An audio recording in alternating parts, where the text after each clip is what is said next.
Hi friends, कसे आहात तुम्ही सगळे? तर आज मी काही हिवाळ्यासाठी काही टिप्स आणि हेल्दी टिप्स, किचन टिप्स सांगितलेल्या आहेत. तर फर्स्ट, हिवाळ्यात थंड वातावरणामुळे सर्दी व खोकला होऊ शकतो. त्यामुळे कोमट पाणी प्यावे किंवा घरगुती काढा करून प्यावे. त्यामुळे एवढं जास्त सर्दी आणि खोकला होणार नाही.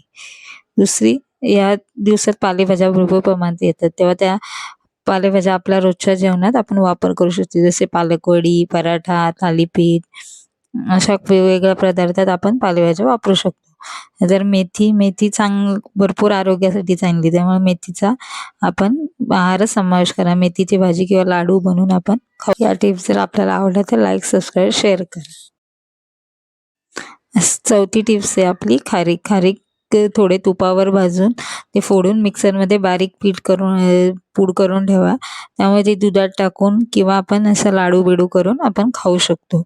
त्याच्यामुळे टेस्टी आणि चांगली होते.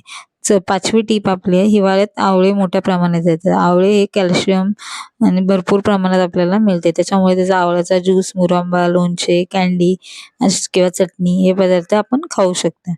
नंतर हिवाळ्यात आपल्याला गाजर भरपूर येतात, त्यामुळे ते डोळ्यांसाठी चांगले असतात. त्यासाठी गाजर भरपूर प्रमाणात येतात. म्हणजे ज्यूस, सॅलड, हलवा किंवा लोणचे बनवून आपण खाऊ शकता. तर हे भरपूर प्रमाणात चांगले असते. हिवाळ्यात भरपूर प्रमाणात भाज्या, तशा फळभाज्या येतात, जसे मटार, नंतर फ्लावर, गाजर वगैरे. तर त्याचे आपण कटलेट किंवा टिक्की बनवून ठेवू शकतो. मुलांना डब्यात आपण सकाळी थंडीत नाश्ता बनवायला कंटाळा येतो, त्यामुळे आपण बनवून ठेवू शकतो. 8वी टीप आहे, सुका खोबरं भाजून आपण थोडं मिक्सरमध्ये बारीक करून ठेवू शकतो.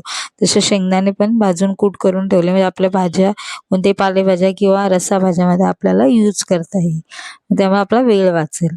9वी टीप आहे आपली, हिरव्या मिरच्यांचे देठ आपण काढून डब्यात भरून ठेवा, म्हणजे ते जास्त दिवस टिकतात. तसे कढीपत्ताचे पण पाने काढून डब्यात फ्रीजमध्ये ठेवू शकतात, त्यामुळे ते जास्त दिवस टिकतात व आपल्याला जास्त दिवस त्याचा उपयोग होत नाही. 10वी टीप आहे, पुदिना व खजूर चटणी, अशा गोड चटण्या, अशा चटण्या आपण फ्रीझरमध्ये 15 ते 1 महिना ठेवू शकतो. त्यामुळे आपल्याला सँडविच, जसे पाणीपुरी, शेवपुरी असे कोणतेही पदार्थ करताना ते आपल्याला लगेच यूज करू शकतो.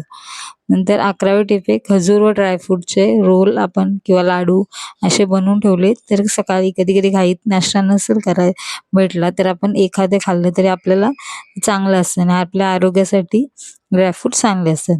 12वी टिप आहे, रवा भाजून ठेवा किंवा रवा ओट्स मिक्सरमधून बारीक पूड करून ठेवा. हे पूड केल्यामुळे कसे पदार्थ पटकन होऊन जातात, जसे उपमा, शिरा, डोसा, उत्तप्पा अशा प्रकारचे पदार्थ करू शकता. जर हा व्हिडिओ आपल्याला आवडला असेल तर लाईक, सबस्क्राईब, शेअर करा. थँक्यू.